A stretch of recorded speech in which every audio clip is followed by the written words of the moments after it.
Wenn du bei deinem Trompetespielen lange Töne etwas interessanter gestalten möchtest, hast du immer die Möglichkeit, auf das sogenannte Vibrato zurückzugreifen. Hier gibt es zwei Möglichkeiten. Entweder du steuerst dieses mit den Lippen oder eben mit der Hand. Mit den Lippen nehme ich gerne immer die Silbe bzw. den Buchstaben F. Die Luft fließt ja sowieso nach außen, also dieses. Und jetzt kommt noch dieses. Und das überträgt sich dann dementsprechend auf den Ton.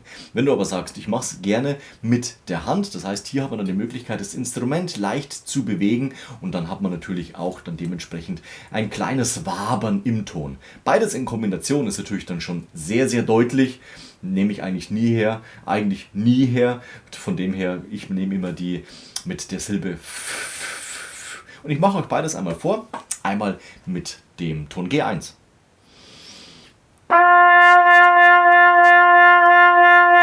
Kann man natürlich auch etwas langsamer machen.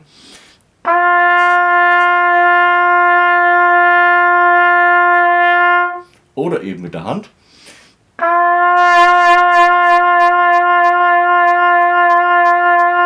Oder beides in Kombination.